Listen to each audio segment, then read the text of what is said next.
অনুষ্ঠানত বিশেষ দায়িত্ব পালন কৰিবলৈ আমি আমন্ত্ৰণ জনাই অনা বিভিন্ন ব্যক্তিসকলক, সন্মানীয় ব্যক্তিসকলক আমি আপোনালোকৰ আগত চিনাকি কৰি দিব বিচাৰিছোঁ আৰু তেখেতসকলক ডায়াছলৈ আমন্ত্ৰণ জনাই আসন গ্ৰহণ কৰিবলৈ অনুৰোধ জনাইছোঁ। তেখেতক আমি মঞ্চলৈ আসন গ্ৰহণ কৰিবলৈ অনুৰোধ জনাইছোঁ।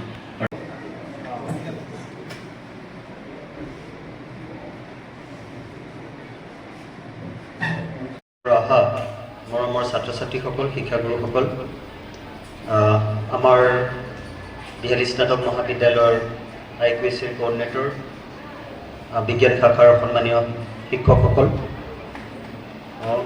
আমাৰ কাৰণে এটি আজি খুব গুৰুত্বপূৰ্ণ দিন যে আমি বিহালী স্নাতক মহাবিদ্যালয়ৰ এই ICT ৰূপত বিশেষভাৱে আৰ্যবেত্ত বিজ্ঞান কেন্দ্ৰ বিশ্বনাথৰ সন্মানীয় ডিষ্ট্ৰিক্ট কোঅৰ্ডিনেটৰ হেমাংগ হাজৰিকাদেৱ আমাৰ মাজত আহিছিলে। তেখেতে যেতিয়া এপ্ৰ'চ কৰিছে কথাটো আমি খুব ভাল পাইছোঁ আৰু আমি লগে লগেই কৈছোঁ যে আহক আমাৰ মহাবিদ্যালয়ত এই অনুষ্ঠানটো আয়োজন কৰক। আৰু আমাৰ মহাবিদ্যালয়টো যিহেতু ছায়েন্স ষ্ট্ৰীম নতুনকৈ সংযোজিত হৈছে, আমাৰ ছায়েন্স ষ্ট্ৰীমৰ সন্মানীয় শিক্ষকসকলে ইতিমধ্যে এটা ছায়েন্স ফ'ৰাম আমাৰ মহাবিদ্যালয়ত ফৰ্ম কৰিছে। গতিকে আমি আমাৰো অনুৰোধ তেখেতে ৰক্ষা কৰিলে আৰু আজিৰ এই অনুষ্ঠানটো আয়োজন কৰাৰ লগতে আমাৰ বিহালী স্নাতক মহাবিদ্যালয়ৰ ছায়েন্স ফ'ৰামকো যিহেতু আপোনালোকে জড়িত কৰাৰ সুবিধা দিলে, আৰম্ভণিতে আমি আপোনালোকক ধন্যবাদ জ্ঞাপন কৰিছোঁ। মোৰ আচলতে ভাল লাগিছে, মই আজি এই অনুষ্ঠানটোত এগৰাকী জড়িত হ'বলগীয়া ব্যক্তি হ'বলৈ পাইছোঁ আৰু যিসকলে এই বিষয়টো চিন্তা কৰি আমাক ইয়ালৈ আমন্ত্ৰণ জনালে সেইসকলক মই প্ৰথমতে মোৰ ফালৰ পৰা ধন্যবাদ আৰু কৃতজ্ঞতা জনাইছোঁ। আচলতে আমাৰ এটা বস্তু হৈ আছে যে আমি পৃথিৱীখনৰ বিষয়ে বহু কথাই জানো বা জানিব বিচাৰি আছোঁ, আগ্ৰহ আছে, কিন্তু আমি আটাইতকৈ জানিবলগীয়া যিটো ক্ষেত্ৰ সেইখনত আমি সোমাবৰ কাৰণে নিশ্চয় ভয় বা আমাৰ মন এই দুইটাৰ অভাৱ হোৱাৰ কাৰণে আমি সেই ক্ষেত্ৰখনত সোমোৱা নাই। কিন্তু আজি এই অনুষ্ঠানটোৱে সেই সুবিধাটো দিছে। ইতিমধ্যে অৱগত হৈছোঁ যে 2023 বৰ্ষটো ভাৰতবৰ্ষৰ কাৰণে গৌৰৱোজ্জ্বল বৰ্ষ। বিশেষকৈ সেই বৰ্ষটোৰ 23 আগষ্ট তাৰিখে আমি নিজে এগৰাকী ভাৰতীয় হিচাপে বৰ গৌৰৱ অনুভৱ কৰিছিলোঁ। মোৰ ঘৰৰ কাষতে মই আচলতে গাঁৱলীয়া পৰিৱেশৰ থকা ব্যক্তি, যিসকল ছাত্ৰ ছাত্ৰী আছিল সেইসকল আচলতে কিয় নাজানো মোৰ ওচৰলৈ আহিছিল যে চন্দ্ৰযানৰ যিটো সফলতা সেইটো উপভোগ কৰিবৰ কাৰণে। মই তেতিয়া অনুভৱ কৰিছিলোঁ যে আচলতে আমি সেইসকলক সুবিধা দিব পৰা নাই নেকি, তেওঁলোকৰ নিশ্চয় সেই বিষয়ত আগ্ৰহ আছে। মই সেই সময়তে এটা মনত ভাৱ পুহিছিলোঁ যে কোনোবা প্ৰকাৰে আমি এই বিজ্ঞানৰ সেৱক হিচাপে কোনোবা ক্ষেত্ৰত আমি এনেকুৱা ধৰণৰ কৰণীয় কাম কৰিব পাৰোঁ নেকি। আজি মই ধন্যবাদ জনাইছোঁ ভাৰত চৰকাৰৰ সেই মুহূৰ্তত সন্মানীয় প্ৰধানমন্ত্ৰী নৰেন্দ্ৰ মোদী ডাঙৰীয়াই ঘোষণা কৰিছিল যে আজিৰ দিনটো বিশ্বৰ সকলোৰে দৃষ্টি আকৰ্ষণ কৰা ভাৰতৰ যিটো গৌৰৱোজ্জ্বল দিন, সেই দিনটোক বিশ্ব মহাকাশ দিৱস হিচাপে প্ৰতি বছৰে পালন কৰা হ'ব। তাত যদি কিবা ভুল ত্ৰুটি হয় ক্ষমা কৰিব। আপোনালোকে সকলোৱে গম পাইছে ৰিচেণ্টলি আমি অৰ্থাৎ August 23 national space day observe কৰিছোঁ। হয়তো সকলো ছাত্ৰ ছাত্ৰীয়ে নিজৰ নিজৰ বিদ্যালয়ত এই দিনটো অবজাৰ্ভ কৰাৰ এক্সপিৰিয়েঞ্চটো অলৰেডি তেওঁলোকৰ হৈছে। National space day 23 August 2024। আপোনালোকে সকলোৱে জানে এইটো আমাৰ প্ৰথমটো নেশ্যনেল স্পেচ ডে হিচাপে আমি চেলিব্ৰেট কৰিছোঁ। আৰু কি কাৰণে এই ডেটো আমি অবজাৰ্ভ কৰিব লগা হ'ল, কাৰণ যোৱা বছৰ একেটা দিনতে অৰ্থাৎ আগষ্ট 23, 2023 আমাৰ ভাৰতবৰ্ষৰ এটা ৱৰ্ল্ড ৰেকৰ্ড এষ্টাব্লিছ কৰিবলৈ সক্ষম হৈছিল। সেই ৱৰ্ল্ড ৰেকৰ্ডটো আছিলে স্পেচ অৰ্থাৎ মহাকাশত আমাৰ চন্দ্ৰয়ান 3 মিছনটো ছাকচেছফুলি চন্দ্ৰৰ পৃষ্ঠত সাউথ দক্ষিণ মেৰুত লেণ্ডিং কৰিবৰ কাৰণে ছাকচেছফুল হৈছিল আৰু সেই দিনটোকে এই বছৰ আমি নেশ্যনেল স্পেচ ডে 1969ত ইছৰ নামৰ অৰ্গেনাইজেশ্যন হিচাপে গঢ় ল'লে 1962ৰ পৰা 1969লৈকে বহুখিনি আমাৰ স্পেচ সায়েন্সৰ ৰিচাৰ্চ কৰিবৰ কাৰণে আমাৰ সাইণ্টিষ্টসকলে আগ্ৰহ কৰিলে তেওঁলোকে চেষ্টা কৰিলে 1962 হয়তো সকলোৱে জানো সেই সময়তে আমাৰ ভাৰতবৰ্ষই যিটো ইণ্ডো চিনো ৱাৰ হৈছিলে চাইনাৰ লগত যিটো ৱাৰ হৈছিলে তাত এটা আমি হিউমেনিটিং ডিফিট এটা আমি মানে দেখিব পাইছিলোঁ এটা ক্লেশ এটা দেখিব পাইছিলোঁ সেই সময়ত স্পেচ সায়েন্সৰ ওপৰত ইমানখিনি গুৰুত্ব দিয়া বহু মানুহে প্ৰশ্ন সুধিছিল কি আমাৰ দেশখনত এতিয়া খোৱাবলৈ পিন্ধাবলৈ বহুত মানে অৰ্থৰ অভাৱ সেই সময়ত ইমানখিনি টকা ইমানখিনি অৰ্থ এটা স্পেচ প্ৰগ্ৰামত ইনভেষ্ট কৰাটো কিমান এটা ইণ্টেলিজেণ্ট এটা ষ্টেপ হয় তেতিয়া ডক্টৰ বিক্ৰম চাৰাভায়ে উত্তৰ দিছিলে কি আচলতে আমাৰ দেশখন এতিয়া উন্নয়নশীল দেশৰ ভিতৰত পৰে কিন্তু যদি আমি এতিয়াই আমাৰ সায়েন্স এণ্ড টেকনলজিটো ডেভেলপ নকৰোঁ স্পেচত যদি আমি কোনো ধৰণৰ ষ্টাডি বা ৰিচাৰ্চ নকৰোঁ তেতিয়াহ'লে আমি বহুখিনি উন্নয়নশীল দেশৰ তুলনাত বহুত পিছ পৰি ৰওঁ আৰু সেইটো আমাৰ কাৰণে অতি লজ্জাজনক এটা কথা হ'ব সেই বাক্যৰ জৰিয়তে বিক্ৰম চাৰাভাই নিজেই আপোনালোকে জানে চাগে বিক্ৰম চাৰাভায়ে অকল ভাৰতবৰ্ষতে নহয় বিদেশতে বহুতখিনি ডিগ্ৰী লাভ কৰি আহি 1947তে আমাৰ ভাৰতবৰ্ষত প্ৰথমটো ফিজিকেল ৰিচাৰ্চ লেবৰেটৰী আহমেদাবাদত গঠন কৰিছিল এই বিজ্ঞান আৰু প্ৰযুক্তিবিদ্যাসকলৰ মানে ৰিচাৰ্চৰ কাৰণে তাৰপিছত বিক্ৰম চাৰাভাই 1962ত যেতিয়া ইনকোস্পাৰৰ গঠন 17 চনতো আমাৰ ভাৰতবৰ্ষই আনন্দৰ এটা ৱৰ্ল্ড ৰেকৰ্ড কৰিবলৈ সক্ষম হ'ল ইছৰৰ জৰিয়তে 104টা স্যাটেলাইট একেলগে লঞ্চ কৰা তাৰ আগতে সোভিয়েট ইউনিয়ন ৰাছিয়াৰ ৰেকৰ্ড মি বৰুৱা বাইদেউ মই সকলো লোকে মোৰ আন্তৰিক শুভেচ্ছা জ্ঞাপন কৰিছোঁ পোনপ্ৰথমে মই আৰ্যভট্ট বিজ্ঞান কেন্দ্ৰক তেওঁলোকৰ যি নিৰলস প্ৰচেষ্টা বিজ্ঞান আৰু প্ৰযুক্তিবিদ্যা আমাৰ ৰাইজৰ মাজলৈ ছাত্ৰ ছাত্ৰীৰ মাজলৈ লৈ যোৱাত তেওঁলোকে একনিষ্ঠভাৱে আৰু নিৰলসভাৱে এই কাম যথেষ্ট দিনৰ পৰা কৰি আছে প্ৰথমে মই তেখেতসকলক মোৰ ফালৰ পৰা মই শুভেচ্ছা জ্ঞাপন কৰিছোঁ আৰু এই প্ৰচেষ্টাৰ শলাগ লৈছোঁ তেখেতসকলে যথেষ্ট কষ্টৰ মাজেৰে এই কামটো কৰি আছে আৰু দ্বিতীয়তে তেখেতসকলে আজি এই বিশেষ দিনটোত মোক ভাৰতৰ মহাকাশ যাত্ৰা আৰু চন্দ্ৰ অভিযানৰ ওপৰত দুআষাৰ ক'বলৈ সুযোগ দিয়াৰ বাবে তেখেতসকলৰ ওচৰত মই মোৰ কৃতজ্ঞতা প্ৰকাশ কৰিছোঁ মই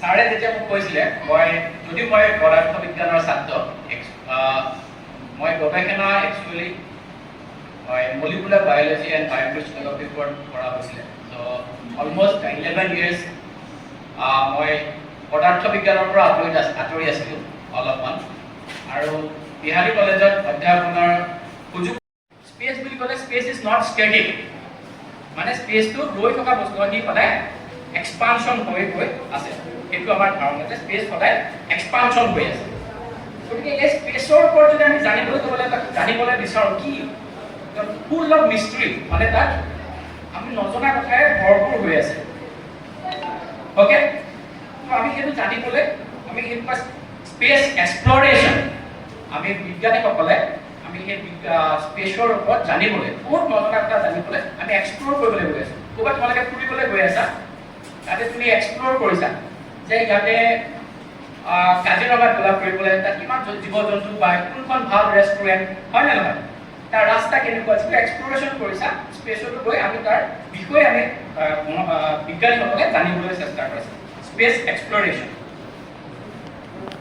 আৰু আমি এতিয়া আমাৰ ক্ষেত্ৰত ইন ৰেচপেক্ট টু আৰ্ট আমি এতিয়া ক'ত বসবাস কৰোঁ আৰ্ট পৃথিৱীত বসবাস কৰোঁ হয় নাই এতিয়া পৃথিৱীৰ সাপেক্ষে আমি স্পেচ কোনটো বুলি কওঁ এতিয়া পৃথিৱীৰ ওচৰত প্ৰথম কি আছে আমাৰ এইখিনি বায়ুমণ্ডল হয় নাই বায়ুমণ্ডলৰ ডিফাৰেণ্ট লেয়াৰ আছে সেইটো জানানে তোমালোকে ডিফাৰেণ্ট লেয়াৰ আছে 4টা বা 5টা আমি ডিপেণ্ড অন দা তোমাৰ কিমান দূৰলৈকে বিয়পি আছে আমি লেয়াৰ বিলাকৰ কথা ভাবো আৰু প্ৰত্যেক লেয়াৰৰ এটা কাম আছে বৈশিষ্ট্য আমাৰ যিবিলাক পৰিঘটনা আমাৰ যেনেধৰণে বৰষুণ হৈছে হ'বনে নহ'ব বা কিমান গৰম হ'ব কিমান ঠাণ্ডা হ'ব টেম্পাৰেচাৰ বাঢ়িছে নে কমিছে সেইবিলাক আমাৰ বায়ুমণ্ডলীয় পৰিঘটনা তাত থকা যিবিলাক পদাৰ্থ কণিকা সেই কণিকাবিলাকে এই বস্তুবিলাক নিয়ন্ত্ৰণ কৰি থাকে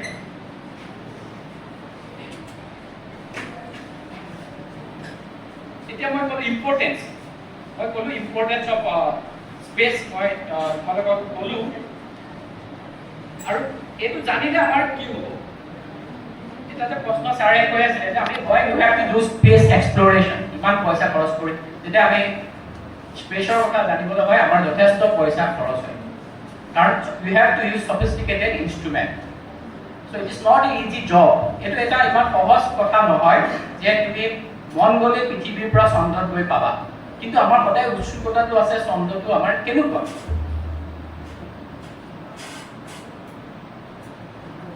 so প্ৰথম আমি কিয় আমি স্পেচ এক্সপ্লৰেশ্যনটো আমি কিয় কৰোঁ হয় প্ৰথম কথাটো হ'ল আমাৰ হিউমেন আমি মানুহে সদায় প্ৰশ্ন কৰি ভাল পাওঁ আমাৰ এটা উৎসুকতা আছে নতুন বস্তু আমি বিচাৰি যাওঁ সেইটো কাৰণে কৈছো আমি ডিস্কভাৰী আৰু বস্তুটো কিয় হৈ আছে কেনেকৈ হৈ আছে তাৰ আন্ডাৰষ্টেণ্ডিং তাৰ মেকানিজমটো বুজিবলৈ চেষ্টা কৰোঁ চ' সেইটো এটা প্ৰথম আমাৰ কাৰণ আমি ৰাতিপুৱা শুই উঠিয়ে বা যেতিয়া নহওক আমি ওপৰলৈ চালে আমি সদায় স্পেচ দেখা পাওঁ আমি তাৰ ওপৰত সদায় উৎসুক আমি কি আছেনো আমি যাব পাৰিম নেকি কেনেকৈ যাব পাৰিম বাইদেৱে যেনেকৈ কৈছে আমাৰ ইণ্ডিয়ান স্পেচ সায়েন্স যিটো ষ্টাডিত আমাৰ বেলেগ ধৰণৰ জাৰ্ণি থ্ৰুৱেদি আমি বেলেগ পজিশ্যনত পাইছোঁ সেই বস্তুটোৰ ওপৰত আমাৰ নতুন ডিস্কভাৰী আমি নতুন এতিয়া মুন মিছনৰ পৰা আমি কি ডিস্কভাৰী পাওঁ তাৰ পৰা আমাৰ কি নতুন আমাৰ শিকন হ'ল সেই বস্তুটো আমি গম পাইছোঁ আৰু এটা আছে এষ্ট্ৰ'বায়'লজি তোমালোকে এই শব্দটো মনত ৰাখিবা এষ্ট্ৰ'বায়'লজি এটা বায়'লজি বুলি কওঁতে জীৱ বিজ্ঞান বুলি কওঁতে তোমালোকে কি ভাবা যে আমি কি ভাবা জীৱ বিজ্ঞান নামটো শুনিছা নাই ক্লাছত আছে নাই জীৱ বিজ্ঞান জীৱ বিজ্ঞান আছে নাই পঢ়িছা নাই জীৱ বিজ্ঞান পঢ়িছা ওকে চ' এষ্ট্ৰ'বায়'লজি চ' আমি এতিয়া পৃথিৱীখনত আমি মানুহ আছো বা বিভিন্ন জীয়াই মানে যাৰ জীৱ এইবিলাক বেলেগত আছে নেকি আমাৰ পৃথিৱীৰ বাহিৰে বেলেগত আছে নেকি অ'কে আছে নে নাই সেইটো আমি জানিবলৈ নাই নহয় নাই বুলি আমি ক'ব নোৱাৰোঁ অ'কে তোমালোকে এটা খুব শুনি থকা বস্তু এলিয়েন শব্দটো শুনিছানে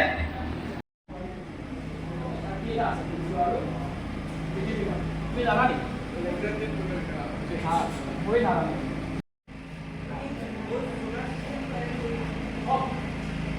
আমি ঘূৰি আছো everything so' the whole universe বিশ্ব ব্ৰহ্মাণ্ড কলা কোনো বস্তু ক্ৰিয়েট কৰি থকা নাই চবেই ঘূৰি আছে মুভমেণ্ট কৰি আছে তেনেকৈ আমি পৃথিৱীখন কি বুলি কওঁ সূৰ্য চাৰিফালে ঘূৰি আছে সূৰ্যৰ কাৰোবাৰ চেণ্টাৰ কাৰোবাৰ সপক্ষে ঘূৰি আছে তাৰমানে কি সূৰ্যটো ঘূৰি আছে পৃথিৱীখনো ঘূৰি আছে এতিয়া যিটো মোচন তাৰ মাকটো এই ভাবি কৈ আছো না উপবৃত্তাকাৰ হয়নে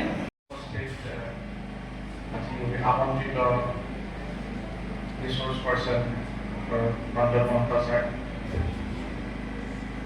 আৰু ডক্টৰ ৰুমি বাইদেউ লগতে আৰ্যভট্ট বিজ্ঞান কেন্দ্ৰ আৰু অসম সাহিত্য ছ'চাইটিৰ বিষয়ববীয়া মই পোনপ্ৰথমে ধন্যবাদ জ্ঞাপন কৰিছোঁ আৰ্টিফিচিয়েল ইণ্টেলিজেন্সটো কি হয় হোৱাট ইজ আৰ্টিফিচিয়েল মই এই কথাটো প্ৰশ্নটো আৰ্টিফিচিয়েল ইণ্টেলিজেন্সকে সুধিছোঁ মই আৰ্টিফিচিয়েল ইণ্টেলিজেন্সৰ এটা ছফ্টৱেৰ ল'লোঁ মই সেই ছফ্টৱেৰকে কি হয় হোৱাট ইজ আৰ্টিফিচিয়েল ইণ্টেলিজেন্স আৰু তেওঁলোকে আনচাৰটো দিলে সকলো কিতাপৰ পৰা লোৱা নাই তাতে লিখা আছে artificial intelligence is the simulation of human intelligence in machines that are programmed to think and learn. যদি সহজভাৱে ক'বলৈ যাওঁ তাৰমানে মেচিনক তুমি যদি শিকাব পাৰা, মেচিন বুলিলে আমাৰ কম্পিউটাৰ্ছ বা তেনেকুৱা য'ত মেমৰি বা প্ৰচেছিং কৰাৰ কেপাচিটি থাকে তেনেকুৱা মেচিনক যদি তুমি শিকাব পাৰা লাৰ্ণ আৰু থিংক তেনেহ'লে তেনেকুৱা এটা বস্তুক আমি আৰ্টিফিচিয়েল ইণ্টেলিজেঞ্চ থকা বুলি ক'ব পাৰোঁ। তোমালোকে জানা যে আৰ্টিফিচিয়েল ইণ্টেলিজেঞ্চ কাৰ থাকে আৰু হিউমেন বিংছৰ থাকে নহয়, আমাৰ মানুহৰ জীৱ জন্তুৰ ভিতৰত যদি ইণ্টেলিজেন্ট বুলি কওঁ কাৰ থাকে? হিউমেন বিংছ, মানে জীৱ জন্তুৰ থাকে নে ইণ্টেলিজেন্স? আমি যিমান দূৰ জানো আমাৰ হিউমেন আটাইতকৈ ইণ্টেলিজেন্ট বুলি কয়। গতিকে এই যিটো ইণ্টেলিজেন্স কেনেকৈ প্ৰচেছ হয়? আমাৰ ব্ৰেইনটোৰ কাৰণে। আমাৰ ব্ৰেইনটো হৈছে আমাৰ প্ৰচেছৰ, হয়নে? আৰু ব্ৰেইনত প্ৰচেছিং হোৱাৰ কাৰণে ব্ৰেইনৰ পৰা ছিগনেলবিলাক আমাৰ বডিৰ বিভিন্ন অংগলৈ যায় আৰু আমাক ডাইৰেকশ্যন দিয়ে, হাতখন ওপৰত কৰা এভৰিথিং চব আমাৰ এই ব্ৰেইনটোৱে কণ্ট্ৰল কৰি আছে। আৰু ব্ৰেইনটো এনেকুৱা এটা বস্তু যে আমি তাক যেনেকৈ বিচাৰোঁ তাক তেনেকৈ শিকাব পাৰোঁ। যেনেকৈ আমি সৰু কেঁচুৱা ল'ৰা ছোৱালীক আমি যেনেকৈ বিচাৰোঁ শিকাই পেলাই ডাঙৰ দীঘল কৰিব পাৰোঁ, ঠিক তেনেদৰে এই আৰ্টিফিচিয়েল ইণ্টেলিজেন্সটো বস্তু তেনেকুৱা। আৰ্টিফিচিয়েল ইণ্টেলিজেন্স আৰু বাকী যিবিলাক প্ৰগ্ৰামিং লেংগুৱেজ, আচ্ছা প্ৰগ্ৰামিং লেংগুৱেজ মানে কি মই কৈ দিছোঁ। তোমালোকে জানা যে কম্পিউটাৰে কি ভাষা বুজি পায় জানা? Binary language. বাইনেৰী লেংগুৱেজ মানে কি অসমীয়া ইংৰাজী বুলি ভাবিছা নেকি? নহয়, it is a combination of 1 and 0, high and low'. Okay, তাৰমানে কি যদি মই কম্পিউটাৰত মই অসমীয়াত কৈ যাওঁ এইটো কৰ সেইটো কৰ, কামত নাই। বা ইংৰাজীত কৈ যাওঁ, ফৰাচী ভাষাত কৈ যাওঁ, নাই নহ'ব। মই কি কৰিব লাগিব? মই কম্পিউটাৰৰ ভাষাত মই এটা প্ৰগ্ৰাম লিখিব লাগিব। মই যিটো প্ৰগ্ৰামিং মানে এটা লেংগুৱেজ, এটা ভাষাত লিখি যাম যাতে কম্পিউটাৰে সেইটো নিজৰ ভাষালৈ ট্ৰান্সলেট কৰি কামটো কৰি দিব।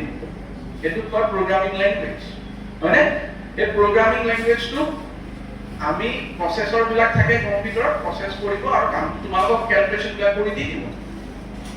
আমি এই ধৰণৰ প্ৰগ্ৰামিং লেংগুৱেজবিলাকক আমি এটা গ্ৰুপত ৰাখোঁ।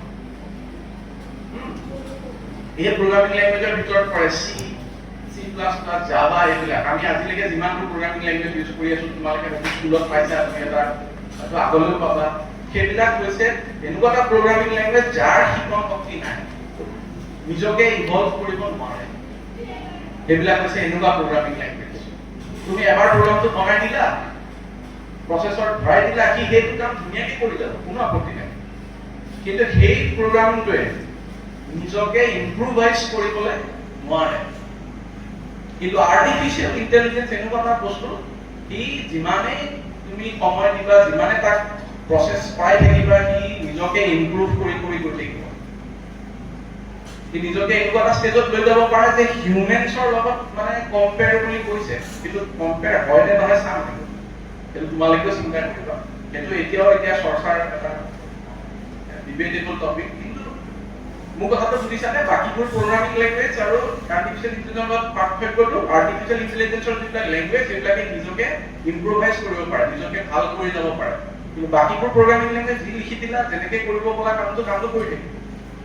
ঠিক আছে? তো আমি অলপমান হিষ্ট্ৰীটো চাওঁ। আৰ্টিফিচিয়েল ইণ্টেলিজেন্স কেতিয়া আৰম্ভ হৈছিল? তোমালোকৰ মতে কি এতিয়া ৰিচেণ্টলি আৰম্ভ হৈছিল ভাবিছা নেকি? আৰম্ভ হৈছিলে 1950। এজন বিখ্যাত সাইন্টিষ্ট, মেথামেটিচিয়ান এলেন টিউৰিং, তেখেতে 1950 এটা টেষ্ট কৰিছিলে, যিটো আৰ্টিফিচিয়েল ইণ্টেলিজেন্সৰ লেংগুৱেজত প্ৰথম টেষ্ট বুলি ভবা যায়।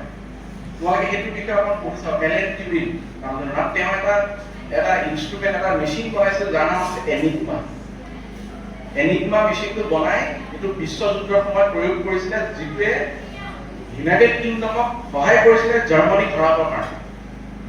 জাৰ্মানীয়ে কিছুমান কোড লেংগুৱেজত কথা পাতি থাকে, এই কোডটো ব্ৰেক কৰিব পাৰিছিলে আৰু সেই মেচিনটো ইউজ কৰিছিলে এলেন টিউৰিঙৰ আছিলে। গতিকে তোমালোকে তেতিয়াৰ পৰাই আৰম্ভ হৈছে এইবিলাক। মই জাষ্ট এইটো দেখাইছোঁ, চব বস্তু নাচাওঁ, কিন্তু মই জাষ্ট দেখাইছোঁ, টাইম লাইনটো দেখাইছোঁ যে কেনেকৈ আগবাঢ়িছে আৰ্টিফিচিয়েল ইণ্টেলিজেন্স। তোমালোকে চোৱা 2011 চনত চিৰি এটা এনেকুৱা এটা বস্তু তোমালোকে নাম শুনিছানে? এপল আইফোন শুনিছা? আইফোনত এটা এছিষ্টেণ্ট থাকে, তাৰমানে তুমি কৈ দিয়া, তুমি একো টাইপ চাইপ কৰিব নালাগে, কৈ দিয়া সি কামটো কৰি দিব, সেইটো হৈছে চিৰি, এটা এছিষ্টেণ্ট। তো চিৰি প্ৰথম ইউজ হৈছিলে 2011 চনত। চিৰি is also' one kind of artificial intelligence software, one kind of. বহুত আৰু কাম হওঁতে বাকী আছিলে। তাৰপিছত আৰু এটা এমেজন নাম শুনিছা? এমেজনে 2014 চনত এলেক্সা উলিয়ালে। এলেক্সাও তেনেকুৱা কাম কৰে। এলেক্সাক তুমি যদি কৈ দিয়া এলেক্সা এইটো কৰি দিয়ে, হয়তো অসমীয়া বুজি নাপাব পাৰে কিন্তু ইংলিছ বুজি পাব, তোমাক কামটো কৰি দিব। সেই বস্তুটো এটা কাইণ্ড অফ আৰ্টিফিচিয়েল ইণ্টেলিজেন্সৰ ছফ্টৱেৰ। এতিয়া তাৰপিছত গৈ থৈ আমি জানো যে 2017 চনত আমাৰ এটা আলফাগো বুলি কোম্পানী এটা আছিলে, যোনে আৰ্টিফিচিয়েল ইণ্টেলিজেন্স ছফ্টৱেৰ ফাৰ্ষ্ট বনাই পেলাই ইণ্টাৰনেটত পাব্লিছ কৰিছে। And then they have done মানে বিৰাট এটা ৰিভলিউচনাৰী কাম হ'ল। তাৰপিছত লাহে লাহে এতিয়া আমি খুব শুনি থাকোঁ চেট জিপিটি। চেট জিপিটি বিষয়ে শুনিছা? কিমানে ব্যৱহাৰ কৰিছে চেট জিপিটি? বহুতে ব্যৱহাৰ কৰিছে। চেট জিপিটি কিহৰ কাৰণে কৰা? হোমৱৰ্ক এইবিলাক কৰিবৰ কাৰণে নেকি? কিবা যদি প্ৰশ্ন সোধে তাৰ আনচাৰটো তাতে ওলাই যায়, হয়নে? তোমালোকে চেট জিপিটিটো you know it is artificial intelligence software, you know, জানা? আৰু কিবা জানা নেকি আৰ্টিফিচিয়েল ইণ্টেলিজেন্স কিবা ইউজ কৰিছা নেকি? সৰি ট্ৰাইপড। আচ্ছা ঠিক আছে, ওকে। আৰু লুনা, ঠিক আছে, ওকে। বহুত কেইটা ছফ্টৱেৰ ইউজ কৰিছে। আৰু কোপাইলট কোনটো কোম্পানী? মাইক্ৰছফ্ট। ভেৰি গুড, বহুত আপডেটেড।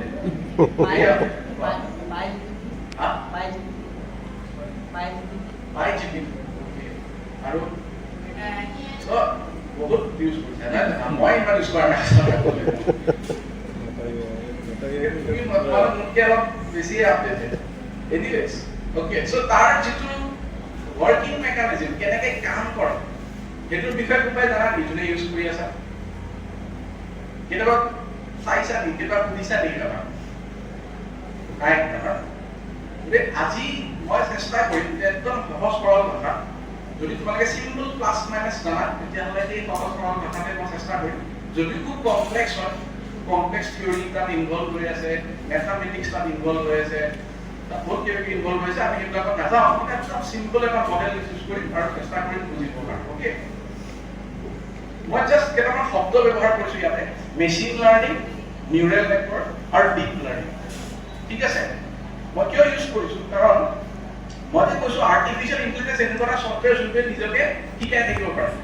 গতিকে শিকাবৰ কাৰণে যিখিনি পদ্ধতি ব্যৱহাৰ হ'ব সেইটো হৈছে মেচিন লাৰ্নিং।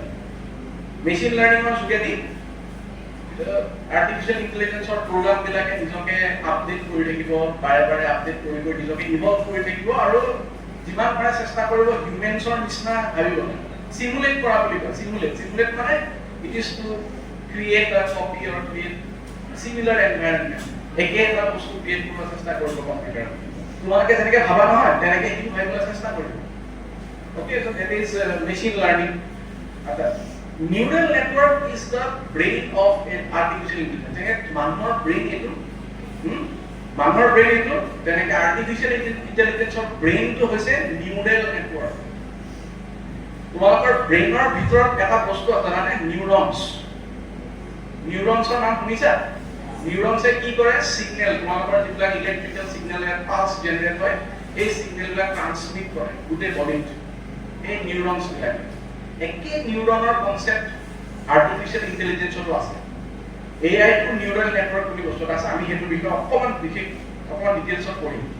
আৰু লাষ্টত আছে ডিপ লাৰ্নিং। ডিপ লাৰ্নিঙৰ বিষয়ে মই ইমান নকওঁ, সেইটো এটা এক্সটেনচিভ বস্তু। আমি অলপ বেছি এডভান্স লেভেলত যাব লাগিব, তাৰ কাৰণে মই বেছি নকওঁ। নেক্সট কথাটো হৈছে কি, মই যে ক'লো তোমালোকক যে আমি জানো যে হিউমেনৰ ব্ৰেইনছৰ ভিতৰত কি আছে? নিউৰনছ আছে। আৰু সেই নিউৰনছবিলাকে আমাৰ সিগনেলবিলাক যিবিলাক জেনেৰেট হ'ব সেইবিলাক চব ট্ৰান্সমিট কৰি যাব। অ'কে, তোমালোকে এই বস্তুটো খালি মনত ৰাখিবা যে AI ক্ষেত্ৰতো নিউৰনছে কাম লাগিব। নিউৰনছ থাকে। যদিও সেই নিউৰনটো আমাৰ ব্ৰেইনত থকা নিউৰনৰ সৈতে কিন্তু একেই নহয়, অলপ বেলেগ ধৰণৰ, কিন্তু নামটো দিয়া আছে নিউৰনছ। আৰু সেইকাৰণে নেটৱৰ্কটো যিটো বনিছে সেইটো নাম দিয়া আছে নিউৰেল নেটৱৰ্ক। গতিকে এয়াই যিটো নিউৰেল নেটৱৰ্ক দেখিবলৈ অকণমান এনেকুৱা। তোমালোকে চোৱা, তোমালোকে জানা বা তোমাক গম পাইছা যে এটা প্ৰগ্ৰামিং লেংগুৱেজ যদি ধৰা নহয়, প্ৰগ্ৰামিং লেংগুৱেজৰ ষ্ট্ৰাকচাৰটো এনেকুৱা হয়, ইনপুট থাকে। ইনপুট মানে তুমি যি জানা সেইবোৰ দি দিছা, ইনপুট হয়নে? আৰু এটা থাকে প্ৰচেছিং, য'ত হ'ব মানে যিটো লেংগুৱেজ তাত ইনপুটটো প্ৰচেছ কৰিব, তাৰ ওপৰত কেলকুলেশ্যন হ'ব, কিবা হ'ব, এইবিলাক প্ৰচেছিং। আৰু তোমালোকক কি দিব? আউটপুট। তিনিটা বস্তু থাকিব, ইনপুট, প্ৰচেছিংখিনি আৰু আউটপুট। নিউৰেল নেটৱৰ্কটো তোমালোকে তেনেকৈ ভাগ কৰিব পাৰা। নিউৰেল নেটৱৰ্কত খালি কি থাকে? লেয়াৰ থাকে। লেয়াৰ মানে বুজিছা? প্ৰথম যিটো লেয়াৰ হয় সেইটো কয় ইনপুট লেয়াৰ। মাজৰ যিবিলাক আমাৰ প্ৰচেছিং হ'ব সেইবিলাকক নাম দিয়া আছে হিডেন লেয়াৰ। হিডেন বুলি শব্দটো কিয় লুকাই নাথাকা, মানে যোনে ব্যৱহাৰ কৰিব সেই ব্যক্তিজনৰ কাৰণে এই লেয়াৰৰ ভিতৰত কি হৈছে জনাটো প্ৰয়োজন নহয়। কিন্তু এই হিডেন লেয়াৰৰ ভিতৰত কি হয়, মই যে কৈছো মেচিন লাৰ্নিং, আৰ্টিফিচিয়েল ইন্টেলিজেন্সে কি কৰে, এই হিডেন লেয়াৰৰ পেৰামিটাৰবিলাক নিজে নিজে চেঞ্জ কৰি থাকিব পাৰে, নিজে নিজে চেঞ্জ কৰি থাকিব পাৰে, আপডেট কৰি থাকিব পাৰে, যোনবিলাক বাকী লেংগুৱেজত কিন্তু নহয়। বাকী লেংগুৱেজ বিলাকত এই হিডেন লেয়াৰ বুলি নাথাকে বাৰু, কিন্তু তথাপি মই কৈ দিছো যে মাজৰ লেয়াৰটো প্ৰচেছিংটো বাকী প্ৰগ্ৰামিং লেংগুৱেজত কি হয় ফিক্স থাকে, এইটো মানে তাত একো চেঞ্জ নহয় পিছত। কিন্তু আৰ্টিফিচিয়েল ইন্টেলিজেন্সৰ ক্ষেত্ৰত কি হয় বুলি কৈছো, এইটো আপডেট হৈ থাকিব পাৰে। কিন্তু আপডেট কেনেকে হ'ব? এই আউটপুটত যিটো পাবা, সেই আউটপুটত পোৱা আনসাৰটোৰ পৰা আপডেট হ'ব। যেতিয়া যিকোনো আউটপুট পাব নহয়, সেই যোনটো আৰ্টিফিচিয়েল ইন্টেলিজেন্সৰ ছফটৱেৰ ই সুধিব যে আনসাৰটো ঠিকে আছে নে নাই। যদি হিউমেনে কয় যে আনসাৰটো ঠিক নহয়, তেতিয়া সি নিজৰ ভিতৰৰ পেৰামিটাৰবিলাক চেঞ্জ কৰি দিব। এনেকুৱাকে চেঞ্জ কৰিব যাতে আনসাৰটো হিউমেনৰ নিচিনা হয়, বনাই দিব। বুজিছানে? ঠিক তেনেদৰে চোৱা, কেঁচুৱাই যেতিয়া প্ৰথমতে ডাঙৰ হৈ তুমি চিন্তা কৰা, কেঁচুৱাজনক তুমি যদি খাবলৈ শিকোৱা এনেকে খাবনে, সি তাক শিকাবা নহয় যে এনেকে খায় এনেকে নাখায় নহয়। সি নিজকে শিকাইছে নে নাই? এবাৰ যেনিবা খালে ভুল হ'ল, সি সুধিব মা মই ঠিকে খাইছো নে? মাকে ক'ব নাই এনেকে খাম। তো সি নিজকে চেঞ্জ কৰিলে নে নাই? তো কেঁচুৱাজনে নেক্সট কি কৰিব, এনেকে খাব। একেটা বস্তু আৰ্টিফিচিয়েল ইন্টেলিজেন্সতো হৈ আছে। যেতিয়া প্ৰথম যেতিয়া ইনপুট দিয়া হ'ব, সি প্ৰচেছিং কৰি চাব ভুল দিলে আছে। এই ফিডবেক যেতিয়া দিব নহয় যে ভুল হৈছে, হিউমেনজনে বা বেলেগ এটা প্ৰগ্ৰামিং লেংগুৱেজে যে ক'ব যে নহয় ভুল হৈছে, তেতিয়া সেই ভিতৰৰ হিডেন লেয়াৰবিলাকৰ পেৰামিটাৰবিলাক চেঞ্জ কৰিব। চেঞ্জ কৰি এনেকুৱা চেষ্টা কৰিব যাতে আউটপুটত আনসাৰটো শুদ্ধ হ'ব। তেনেকে আকৌ এটা বেলেগ এটা হিউমেন বিঙত যাব, তাকো সি সুধিব, চেঞ্জ কৰিব। তেনেকে চেঞ্জ কৰি যিমান আছে billions of times it will change. আৰু যেতিয়া লাষ্টত প্ৰডাক্টটো ওলাব, it will very very like human বিঙে যেনেকে ভাবে তেনেকুৱা আনসাৰ দিব চেষ্টা কৰিব। বুজিছানে? অকমান আৰু অলপ বুজাব চেষ্টা কৰিম। এটা চিম্পল এক্সাম্পল, মই এটা চিম্পল এটা এআই মডেল লৈছো, চিম্পল এটা এআই মডেল য'ত এটা ইনপুট লেয়াৰ আছে। মই এইবিলাকৰ নাম নিউৰনছ দেই, মই কোৱা নাছিলো। চোৱাচোন এই মই যে সৰু সৰু গুটিবিলাক যে আঁকি থোৱা আছে, এইবিলাক নিউৰনছ দেই। যেনেকে ব্ৰেইনত নিউৰনছ থাকে, তাৰ গুটিবিলাক নিউৰনছ। গতিকে মানে এইটো বহুত ডাঙৰ লেয়াৰ, ইমান ডাঙৰ লেয়াৰটো আমি নাযাওঁ, আমি চিম্পল লেয়াৰ এটা লওঁ য'ত ইনপুট লেয়াৰত মাত্ৰ 3টা নিউৰনছ আছে। কেইটা আছে? 3টা নিউৰন আছে ইনপুট লেয়াৰত। ঠিক আছে? এইটো ইনপুট লেয়াৰ। হিডেন লেয়াৰত এটা নিউৰন আছে আৰু আউটপুট লেয়াৰত এটা নিউৰন আছে। সিম্পল এটা মডেল বনাইছো। এইটো সিম্পল মডেল লৈ আমি অলপমান চাওঁ কি কৰিব পৰা যায়। আচ্ছা, মই কোৱেশ্চনটো সুধিছো এআই যোনটো মডেলত মই বনাইছো, মই সুধিছো যে কি সুধিছো চোৱাচোন, should I go to play today? আজি মই খেলিবলৈ যাম নে নাযাম, মই এআই সুধিছো। এআই মোক আনসাৰটো দিব যে যা বা নাযাম। হয়তো আনসাৰ দুটাই হ'ব পাৰে ন? আনসাৰ কি হ'ব পাৰে? যা খেলিবলৈ, নাযাবি খেলিবলৈ, এইটোৱে হ'ব পাৰে। তাৰ বাহিৰে মাজত আনসাৰ থাকিব নেকি? থাকিব পাৰে নে? আমাৰ কম্পিউটাৰ এতিয়া আমি লজিকত যদি যাওঁ নাথাকে। কম্পিউটাৰ লজিকত ইয়েছ বা নো, হয় যাবি নহলে নাযাবি, বাছ ইমান। ঠিক আছে?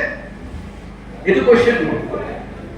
এতিয়া মই যে সুধিছো ইনপুট লেয়াৰ তিনিটা নিউৰন আছে হয়নে গতিকে মই তিনিটা ইনপুট দিব লাগিব মই প্ৰথম ইনপুটটো সুধিছো ইজ ইট সানি ৰ'দ ওলাই আছে নে নাই কাৰণ মই খেলিবলৈ যাম যদি ৰ'দ দি থকা নাই বৰষুণ দি আছে মই যাব পাৰিম জানো যাব দিগদাৰ গতিকে সেইটো এটা প্ৰশ্ন হা ইয়েছ বা নো হ'ব পাৰে বৰষুণ দি আছে বা বৰষুণ দি থকা নাই বা ৰ'দ দি আছে ৰ'দ দি থকা নাই ঠিক আছে নেক্সট প্ৰশ্নটো হৈছে কি উইল মাই ফ্ৰেণ্ডছ গো মোৰ বন্ধু বান্ধৱীসকল যাবনে নাযায় এইটো এটা প্ৰশ্ন হ'ব পাৰে তোমালোকৰ মনত বেলেগ প্ৰশ্ন আহিব পাৰে মোৰ মনত যিকেইটা প্ৰশ্ন আহিছে মই দি দিছো ঠিক আছে এইটো ইয়েছ বা নো হ'ব পাৰে নে ঠিক আছে মই 3 নম্বৰ প্ৰশ্নটো সুধিছো মই পঢ়া শুনা কৰিলো নাই মোৰ হোমৱৰ্ক হৈছে নাই এইটো এটা ডাঙৰ কথা মই আজি খেলিবলৈ যাম মোৰ বোলে পঢ়াই নাই মই কিয় যাব মোৰ কাৰণে এইটো এটা প্ৰশ্ন গতিকে সেইটো মই এটা তিনিটা যে নিউৰন আছে তিনিটা ইনপুট মই এই তিনিটা প্ৰশ্ন ৰাখি দিছো ঠিক আছে এতিয়া চাম কেনেকৈ প্ৰচেছিং হয়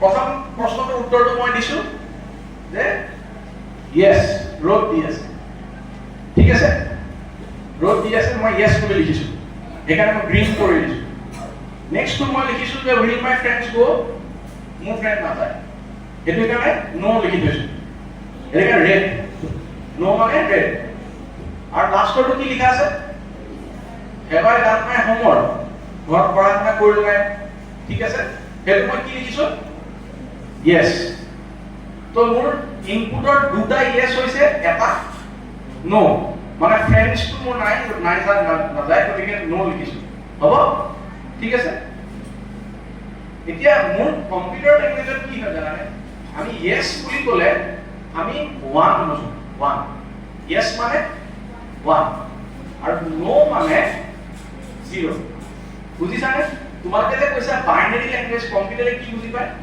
বাইনাৰী মানে 2 তাত মানে 1 আৰু 0 থাকে ঠিক আছে সেইকাৰণে মই yes ক কি বুলি ক'ম 1 আৰু no 0 yes 1 আৰু no 0 তো আমরা কাম করব যেটা yes আছে তার দিকে 1 লিখো yes টু 1 লিখিলো no টু কি লিখিম 0 আর এই তলৰ yes টু ওকে ঠিক আছে এতিয়া এই মাজৰ যে হিডেন লেয়াৰ এই হিডেন লেয়াৰটো মই এই মডেলটো কি কৰিম এই তিনিটা যে ইনপুট আছে ইনপুটত কি কি আছে মনত 1 0 1 এই তিনিটা ইনপুট এড কৰিব কম এটো মই বনাইছো তেনেকুৱাকে এড কৰিব কম তাৰ সামটো মই তাৰ সামটো কি হ'ব 1 + 0 + 1 ঠিক আছে আৰু এটা বস্তু মই কৰিম কি মই এই দেখিছানে 2 ইজ দ্য থ্ৰেশহোল্ড ভ্যালু যে থ্ৰেশহোল্ড ভ্যালু মানে সীমা থ্ৰেশহোল্ড মানে সীমা মই সীমা বাদ দিছো সীমাটো কিমানত ৰাখিছো 2 আৰু মই কৈছো যে সামটো মানে যেটো যোগ কৰি যেটো পালা এটো 2 কে ডাঙৰ নে 2 কে সৰু বা 2 ৰ সমান নেকি 2 কে ডাঙৰ মানে গ্ৰেটাৰ দেন ইকুৱেল টু জানানে ডাঙৰ নে সমান নে সৰু তো তোমালোকে চাইতে কৰিবা is the sum greater than equal to 2 yes or no yes মানে সামটো গ্ৰেটাৰ দেন ইকুৱেল টু 2 হয়নে সামটো 2 ওলাইছে গতিকে ইট ইজ ইকুৱেল টু 2 গতিকে ইট ইজ yes মানে 1 আচ্ছা 1 মানে মই কম যে yes I will go to play তাহলে মোৰ আনসাৰটো কি আহিব মই আৰ্টিফিশিয়াল ইন্টেলিজেন্স ইনপুট কৰি দিম মোৰ আনসাৰটো কি বুলি আহিব yes I will go to play resource person আমি পাইছো আমাৰ একেবাৰে কাষতে আমি অনাগত দিনত তেখেতৰ পৰা এই ধৰণে সহায় কৰি মানপত্ৰ গ্ৰহণ কৰিবলৈ অনুৰোধ কৰিম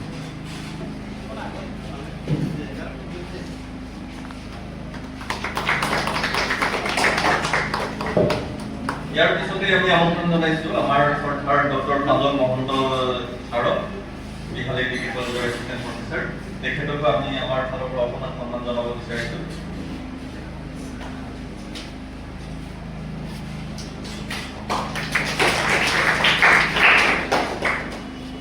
ইয়াৰ পিছতে আমি ডক্টৰ অৰ্ণৱ ফুকন ছাৰক আমন্ত্ৰণ জনাইছো তেখেত আমাৰ দীনদয়াল উপাধ্যায় আদৰ্শ মহাবিদ্যালয়ৰ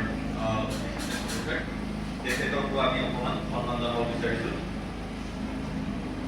তেখেতক আমি আমাৰ উদ্বোধন কাৰ্য্য তথা অসম বিজ্ঞান সমিতিৰ এগৰাকী সক্ৰিয় কৰ্মী শ্ৰীযুত নীলমণি শৰ্মাদেৱৰ হাতৰ পৰা এই উপহাৰ জনাবলৈ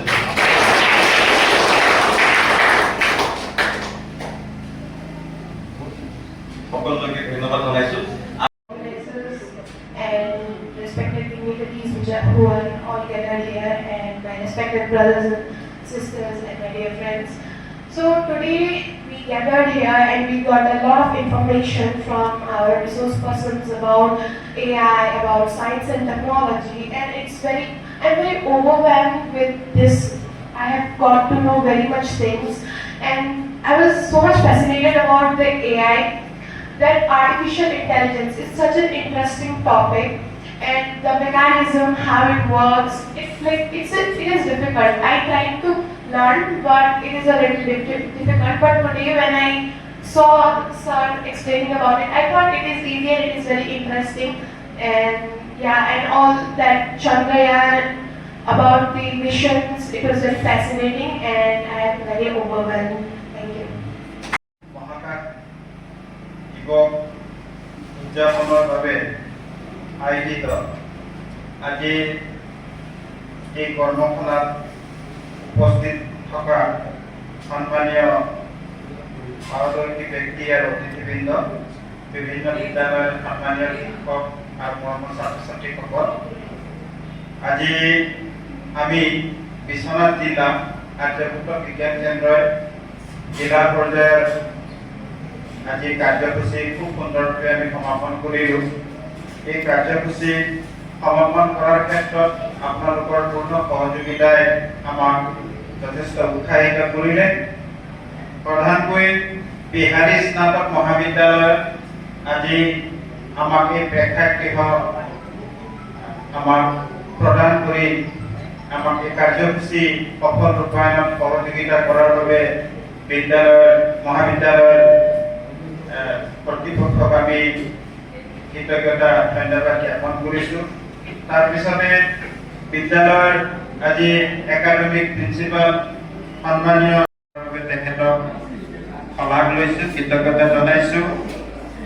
আমাৰ মাজত উপস্থিত থাকি আজি কাৰ্যসূচী খুব সুন্দৰভাৱে উদ্বোধন কৰাৰ বাবে আমাৰ জনপ্ৰিয় বিজ্ঞান প্ৰচাৰক, অৱসৰপ্ৰাপ্ত অধ্যক্ষ, বিজ্ঞান কৰ্মী সন্মানীয় নীলমণি শৰ্মাদেৱে সুদূৰ গহপুৰৰ পৰা আহি আমাৰ মাজত যথেষ্ট সময় থাকি আজি কাৰ্যসূচী শুভাৰম্ভ কৰাৰ বাবে শৰ্মাদেৱক শলাগ লৈছোঁ, কৃতজ্ঞতা জনাইছোঁ, ধন্যবাদ জনাইছোঁ।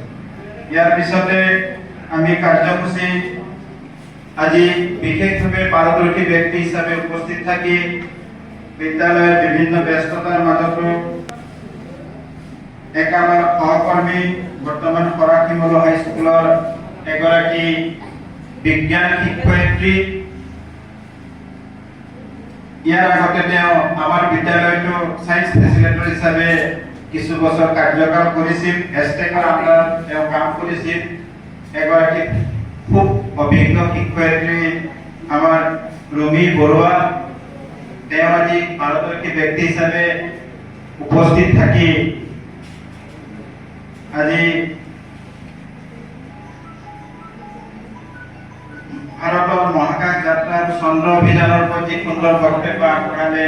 মই ৰুমি বৰুৱাক আমি আৰ্যভুক্ত বিজ্ঞান কেন্দ্ৰ জিলা সমিতিৰ তৰফৰ পৰা আন্তৰিক ধন্যবাদ আৰু কৃতজ্ঞতা জনাইছোঁ, শলাগ লৈছোঁ। আগবাঢ়ি যাওঁ, আগলৈ আমাৰ তেনেধৰণৰ ৰিচোৰ্চ পাৰ্চনৰ প্ৰয়োজন, গতিকে আমি যথেষ্ট আনন্দিত।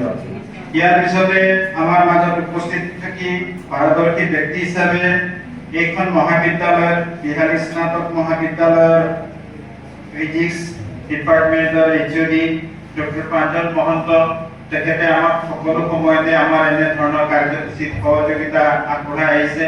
শিশু বিজ্ঞান সমাৰোহে হওক, ব্লক পৰ্যায়ৰ আমাৰ জিলা পৰ্যায়ৰ আৰ্যভুক্ত বিজ্ঞান কেন্দ্ৰৰ কাৰ্যসূচীয়ে হওক, বিজ্ঞান অনুসন্ধান কাৰ্যসূচীয়ে হওক, বিভিন্ন কাৰ্যসূচী তেখেত আমাৰ মাজত সদায় সহযোগিতা আগবঢ়াই আহিছে। আৰু আজিও খুব সুন্দৰভাৱে তেখেতে মহাকাশ যাত্ৰাৰ ওপৰত বক্তব্য আগবঢ়াই ছাত্ৰ ছাত্ৰীক উপকৃত কৰিলে। লগতে আমিও খুব সুন্দৰভাৱে তেখেতৰ বক্তব্য আজি গ্ৰহণ কৰিলোঁ। গতিকে আমি তেখেতৰ আজি ব্যস্ততাৰ মাজতো আমাৰ মাজত থাকি সময় দিয়াৰ বাবে ডক্টৰ মহন্তক আমি আন্তৰিক ধন্যবাদ আৰু কৃতজ্ঞতা জ্ঞাপন কৰিছোঁ। ইয়াৰ পিছতে খুব কম সময়ত আমি দীনদয়াল মহাবিদ্যালয়ৰ লগত আমাৰ যদিও বিভিন্ন আমি ট্ৰেইনিং আদিত গৈ থাকোঁ, তথাপিও আমি বিজ্ঞান কৰ্মী হিচাপে তাত থকা বিজ্ঞান শিক্ষকসকলৰ লগত আমি চাহ চিনাকি হোৱা নাছিলোঁ। আজি এসপ্তাহমান আগত ডক্টৰ আমাৰ ফুকন দেৱৰ লগত আমি চিনাকি হৈছিলোঁ টেলিফোনিকভাৱে, আৰু আমাৰ হেমন্ত হাজৰিকাই কৈছিলে ফুকন ছাৰৰ কথা যে তেখেতক মতা হৈছে, তেখেতে RP হিচাপে আমাৰ মাজত আহিব। আজি তেখেত আমাৰ মাজত উপস্থিত হ'লহি। ডক্টৰ অৰুণাভ ফুকন আমাৰ দীনদয়াল মহাবিদ্যালয়ৰ ফিজিক্স ডিপাৰ্টমেণ্টৰ HOD। তেখেতে আজি আমাক এই বিষয়বস্তুটোৰ ওপৰত যি সুন্দৰভাৱে বক্তব্য আগবঢ়ালে আৰু ছাত্ৰ ছাত্ৰীৰ লগতে আমাকো উপকৃত কৰিলে, তাৰ বাবে ডক্টৰ ফুকন দেৱক আমি আন্তৰিক ধন্যবাদ, কৃতজ্ঞতা আৰু শলাগ লৈছোঁ। আগলৈও তেখেতে সহযোগিতা আগবঢ়াব।